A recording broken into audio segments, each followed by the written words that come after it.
Hello all of you, welcome to Edu Centrum. और आज हम साइंस में ह्यूमन डिजीज़ का लास्ट लेक्चर करने वाले हैं, जिसके अंदर टॉपिक रहेगा डिजीज़ेस बाय वायरस। इसके पिछले लेक्चर में हमने देखा था डिजीज़ेस बाय बैक्टीरिया, और उसके पिछले लेक्चर में देखा था डिजीज़ेस बाय प्रोटोजोआ, और उनमें कुछ इंपॉर्टेंट डिजीज़ेस थी वो हमने पढ़ी थी।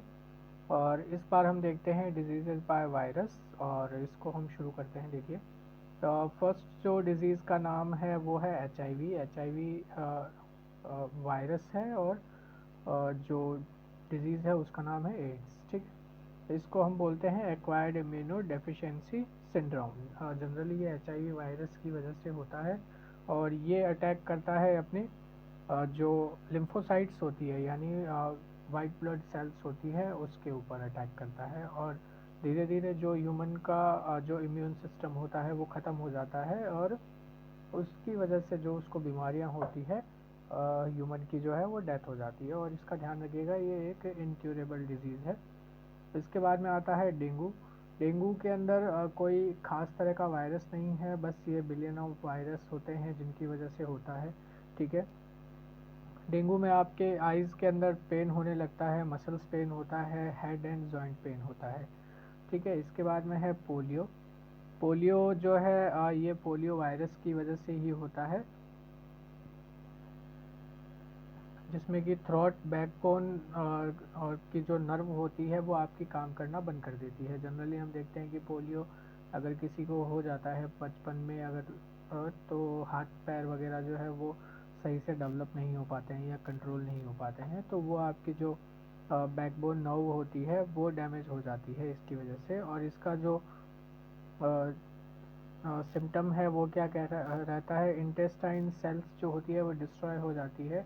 ठीक है, और इसके अलावा जो है आपकी बॉडी पेन रहती है, बैकबोन में पेन रहता है, और ये सब। इसके बाद में आता है इन्फ्लुएंजा। इन्फ्लुएंजा को कॉमन कोल्ड भी कहा जाता है, और ये होता है मिक्सो वायरस। मिक्सो वायरस मतलब बहुत सारे वायरसेस जो है वो मिक्स हो जाते हैं। और जनरली आपको पता ही है जिसको हम वायरल फीवर भी कहते हैं, तो सफोकेटिंग फील होती है। ठीक है, स्नीजिंग फील होती है, रेस्टलेसनेस, मतलब कि आपको ऐसा लगेगा कि आराम नहीं मिल रहा है इस तरह से। ठीक है, चिकन पॉक्स। चिकन पॉक्स जो है वो वेरियोला वायरस की वजह से होता है, और स्मॉल पॉक्स जो है वो वेरीसेला वायरस की वजह से होता है। तो एस से ध्यान रखिएगा, सेला, और पॉक्स और चिकन पॉक्स का जो है वो वेरियोला। ठीक है, और ये दोनों डिजीज़ हो गई। इसके बाद में एक है गोइट्रे। ठीक है, गोइट्रे आपके थायराइड ग्लैंड के अंदर को अफेक्ट करती है। ठीक है, इसका कोई ख़ास वायरस नहीं है, और डिफ़िकल्टी क्या आती है कि आपको मुंह खोलने के टाइम पे फीवर रहेगा। ठीक है, और स्वेलिंग रहेगी आपकी गर्दन के अंदर, तो इस तरह की ये बीमारी है। ठीक है, थायराइड ग्लैंड के बारे में आपको पता ही है कि अपने गले के अंदर होती है, एक छोटी सी ग्लैंड होती है जो कि अपने थायरोक्सिन हार्मोन, जिसको ग्रोथ हार्मोन भी कहा जाता है, उसको सिक्रीट करती है। और उससे जो ह्यूमन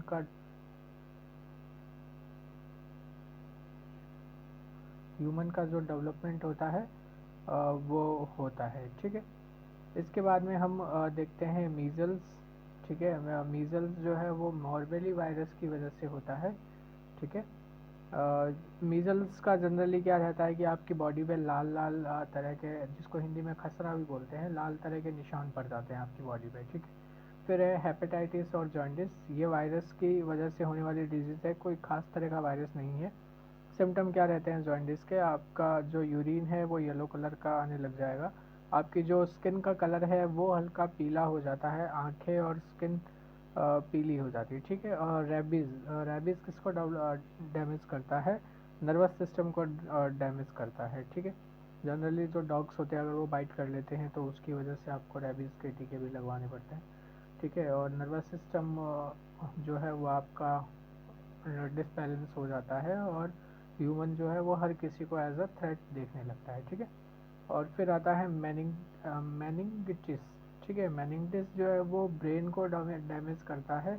ठीक है, जिसके अंदर आपको बहुत ही ज़्यादा तेज़ बुखार आता है। ठीक है, और हर्पीस जो है वो स्किन को डैमेज करता है, और स्किन में जो है वो स्वेलिंग आ जाती है। ठीक है, ये हो गए आपकी टोटल डिजीज़ेज़। अभी हम कुछ टेस्ट के बारे में पढ़ेंगे। जैसे अभी हमने HIV वायरस के बारे में पढ़ा, जिसकी वजह से एड्स नाम की बीमारी होती है। तो HIV जनरली आपका किसकी वजह से होता है? Transfusion of contaminated blood. मतलब जैसे कभी हम हॉस्पिटल्स में देखते हैं या कहीं पे देखते हैं कि किसी ह्यूमन की ब्लीडिंग बहुत ज़्यादा हो रही है, और अभी उसको बाहर से जब खून दिया जाए तो बिना जांच के जब वो ब्लड उसको चढ़ा दिया जाए, अगर किसी HIV पॉजिटिव का ब्लड, तो जिसको ब्लड वो ट्रांसफ्यूज़ किया जा रहा है जिसकी बॉडी में, उसको भी हो जाएगा। ठीक है। दूसरा इसका रहता है जो इंजेक्शन की नोज़ल वगैरह हो रहती है, ठीक है, उससे भी ये हो जाता है। ठीक है। तो और इसके अलावा इनक्योरेबल डिजीज़ है। इम्पैक्ट किसको करता है? वाइट ब्लड सेल्स में लिम्फोसाइट्स को इम्पैक्ट करता है। ठीक है। और इम्यून सिस्टम को ख़त्म करता है। इसके बाद में दूसरा है एक स्मॉल पॉक्स। स्मॉल पॉक्स एक ऐसी बीमारी है जिसको इरेडिकेट किया जा चुका है। ठीक है। इरेडिकेट का मतलब कि ख़त्म किया जा चुका है, अब ये वर्ल्ड में एग्जिस्ट नहीं करती है। इसमें आप मेरे को एक चीज़ बताइए। जैसे कई कंट्रीज़ है जिन्होंने बहुत सारी बीमारियों को इरेडिकेट कर दिया है, तो WHO की जो गाइडलाइंस है वो इरेडिकेशन के लिए क्या कहती है कि हम कहें कि इस कंट्री ने इस बीमारी को पूरी तरह से मिटा दिया है। वो गाइडलाइंस अगर आपको पता है तो कमेंट सेक्शन में ज़रूर लिखिए। ठीक है। नहीं तो फिर हम इसको किसी लेक्चर में कवर कर लेंगे। इसके बाद में ज़ीका एक बीमारी है जो कि एडिस मॉस्किटो की वजह से होती है, और जनरली ये जो मॉस्किटो रहता है वो दिन में एक्टिव रहता है ज़्यादा। ठीक है। दिन में या शाम को। डेंगू ये एडिस एजिप्टी नाम के वायरस की वजह से होती है। जनरली ये शाम को एक्टिव रहते हैं और ज़मीन से 2 से 3 मीटर की ऊंचाई तक उड़ सकते हैं। ठीक है। और इसके बाद में रुबेला नाम की एक डिज़ीज़ होती है जो कि वायरस की वजह से होती है। इसके अलावा गवर्नमेंट ने एक प्रोग्राम चला रखा है, national viral hepatitis control program. ठीक है। जो कि हेपेटाइटिस सी को एलिमिनेट करने के काम आता है। ठीक है। 2003 में शुरू किया था गवर्नमेंट ने। अभी हम देखते हैं, ये आपका टोटल वायरस के बारे में एक चैप्टर पूरा हो गया, लूसेंट में जितना दिया हुआ है। कुछ मेडिकल इंस्ट्रूमेंट्स के बारे में दिया हुआ है जो कि हम पढ़ते हैं। जैसे पेसमेकर। पेसमेकर का मैंने आपको पहले भी यूज़ बताया था जब हम हार्ट के बारे में पढ़ रहे थे, कि एक पल्स को जनरेट करने के काम आता है। ठीक है। तो पेसमेकर जो रहता है वो अगर आपकी हार्ट बीट नॉर्मल अब एबनॉर्मल है तो उसको नॉर्मल करने का काम आता है। ठीक है। दूसरा है सीटी स्कैन। ठीक है। बॉडी के अंदर कुछ एबनॉर्मेबिलिटी हो रही है तो उसको चेक करने के काम आता है सीटी स्कैन। फिर आता है इलेक्ट्रोकार्डियोग्राफ ECG। ठीक है। ये हार्ट की एबनॉर्मेबिलिटी को चेक करने के लिए काम आता है। ठीक है। इसके बाद में जो नेक्स्ट है वो इलेक्ट्रोएन्सीफेलोग्राम होता है। ये आपकी ब्रेन की मेल फंक्शनिंग को चेक करने के काम आता है।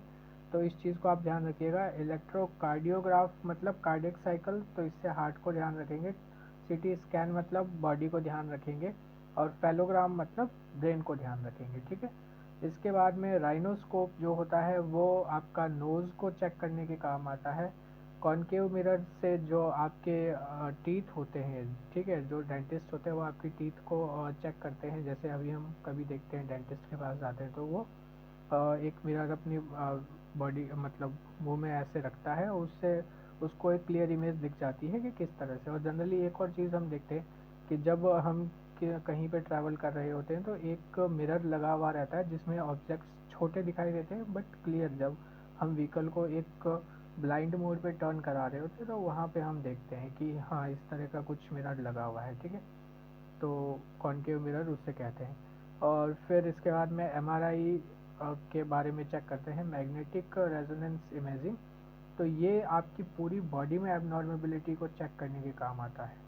ठीक है। तो इस चीज़ को ध्यान रखिएगा। जो इलेक्ट्रोकार्डियोग्राफ है सिर्फ हार्ट को चेक करने के काम आता है। ठीक है।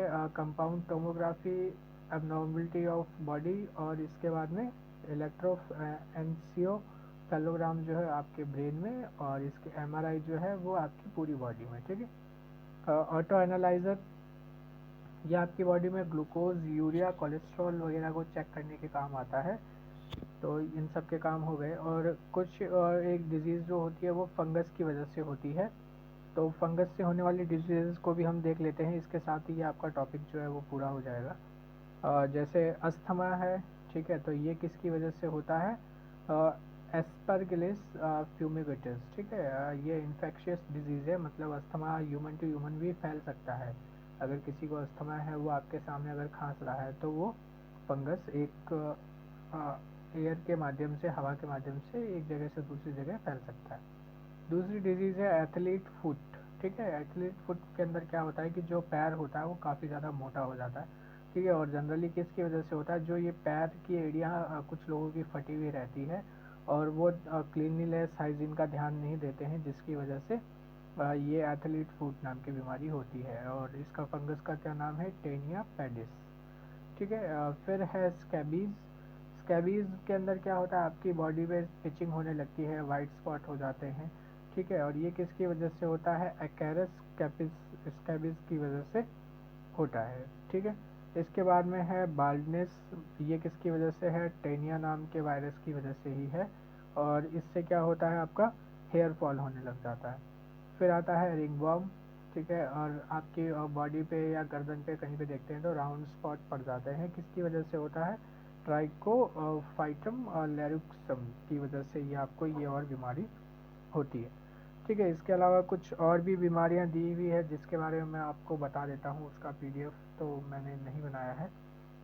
जनरली जैसे कि पैरालिसिस होता है, तो पैरालिसिस क्यों होता है, ये हाफ ऑफ बॉडी में भी हो सकता है। और क्यों हो सकता है कि जब आपका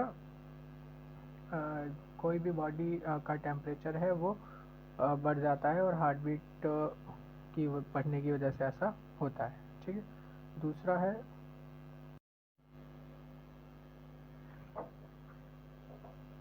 इसके अंदर हमने अभी पैरालिसिस के बारे में देख लिया है, ठीक है। फिर नेक्स्ट जो है वो एलर्जी है।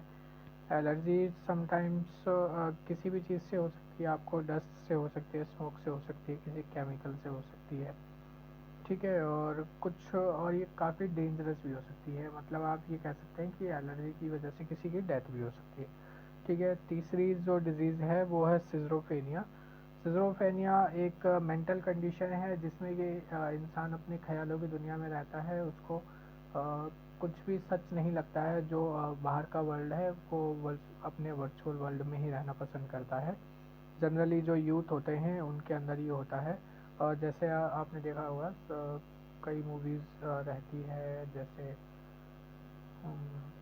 मुझे याद नहीं आ रहा है, किसी को याद आए तो बताना। इसमें क्या रहता है ना कि इंसान जो सपना देख रहा है सिर्फ उसको लगता है कि वो उसी में है, बाकी उसको बाहर का कुछ भी सच्चाई नहीं दिखती है, ठीक है। फिर है ब्रोंकाइटिस, ठीक है, जो कि इन्फ्लेमेशन ट्यूब जो रहती है अपनी बॉडी के अंदर, विंड पाइप, उसके अंदर होता है ब्रोंकाइटिस, ठीक है।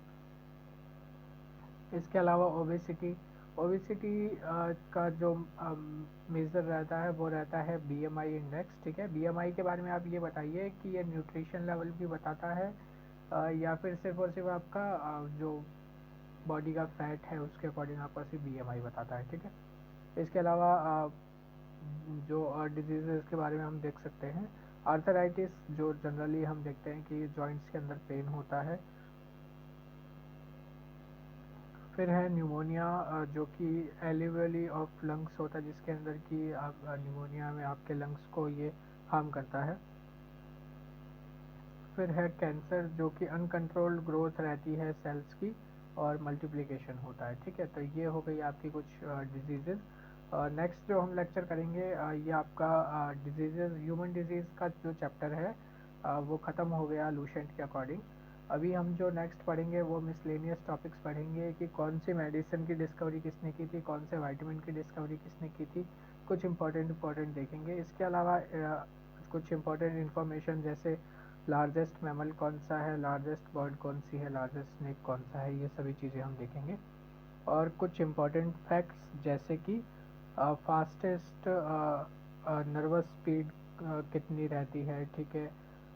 जो हमारा नेशनल एनिमल है वो कौन सा है, एक्वेटिक एनिमल कौन सा है, ठीक है। वर्मी कंपोस्ट किससे बनाई जाती है, ये सभी चीज़ें हम नेक्स्ट लेक्चर में देखेंगे, जो कि बहुत जल्दी आपको चैनल पे मिल जाएगा। और अगर आपको ये लेक्चर आपको कैसा लगा, इसके बारे में आप कमेंट में हमें बताइए। और लेक्चर अगर अच्छा लगता है तो उसको लाइक, शेयर और सब्सक्राइब करें, ठीक है। Thank you.